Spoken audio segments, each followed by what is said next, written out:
Raeberta's story begins on August 24th, 1922.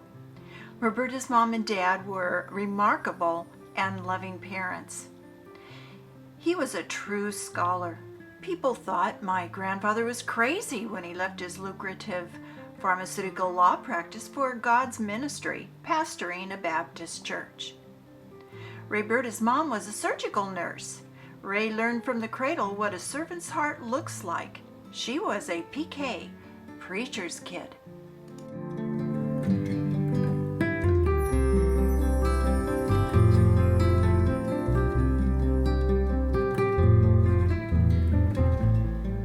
Los Angeles was home.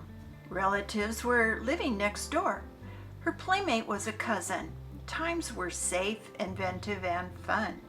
She remembers helping make a neighborhood newspaper. Her sister Joanne was born when Ray was just 11 years old. She was like a second mom to her.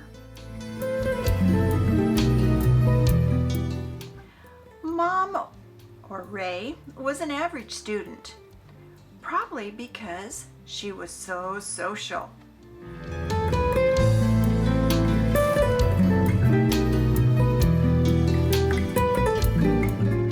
But it was football playing Harry that stole her heart.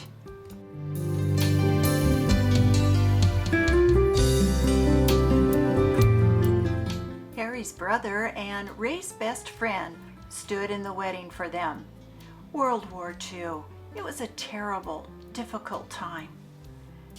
Everything was on hold. When the war was over, they had 2 children. Chucky, who was 3 years older than Trudy.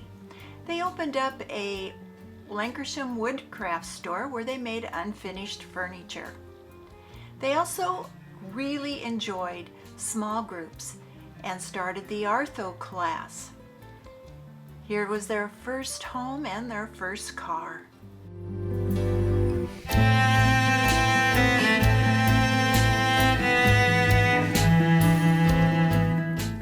Life was predictable. The weekends were spent with the cousins, and the summers and the winters were spent at Big Bear, camping, or in the family cabin. Busy times raising a family, and Raeberta changed her vocation and became a beautician, something she just loved doing.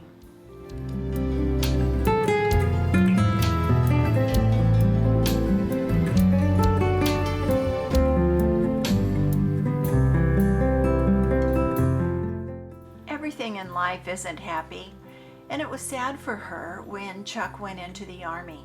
I remember a big piece of paper always being there for us to write him notes. Mom was musical. She was a soloist, choir director, pianist. She started a vocal troupe. Ventriloquism was where she really shined, and Sylvester was her first little friend. She volunteered at schools, churches, rest homes, hospitals. Even adults requested her to come to their clubs. Being spontaneous and fun, she was really good at it.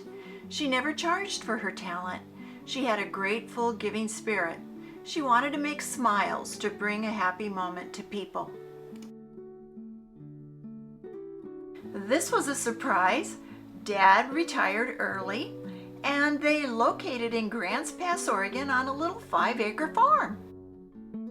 Another surprise was when Dad and Ken decided to open a construction company. We moved down to Grants Pass, Oregon, and Mom got to see grandchildren every day. Then Uncle Charles and Auntie Helen moved down to Grants Pass, Oregon. The grandchildren really got priority, and it was so special. Every year at the fair time, Kelsey and Rob would come down. How we loved it. Mom had a talent for planning things and making things happen, but this time she really outdid herself. She had a belly dancer come to surprise my dad for his birthday. There was great sadness when my dad died. Mom was his caregiver to the end, but a giant hole was left in my mom, and she was lonely.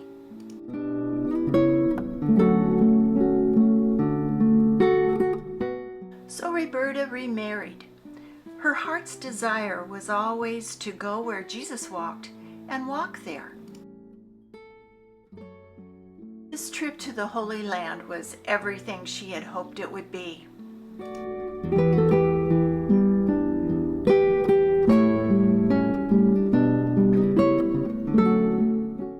Mom widowed again in 2010. She was beginning to need a little assistance. My brother Chuck and Linda, they had an apartment built onto their home in Arizona. She loved Arizona and was appreciative of the comfortable lifestyle. It felt good for her to be taken care of. Adopted daughter Margaret treated her like she was her own mother. Raeberta is someone that just loves activity. If it's not happening, she's one of those that will make it happen. She enjoyed hanging out with the great-grandkids and watching everybody grow. The interaction and just being right there close to where they were. Those were great years.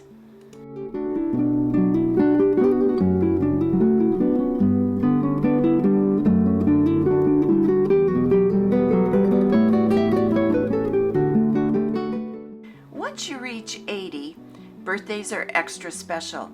And Mom had an amazing 80th birthday that Chuck and Linda put on.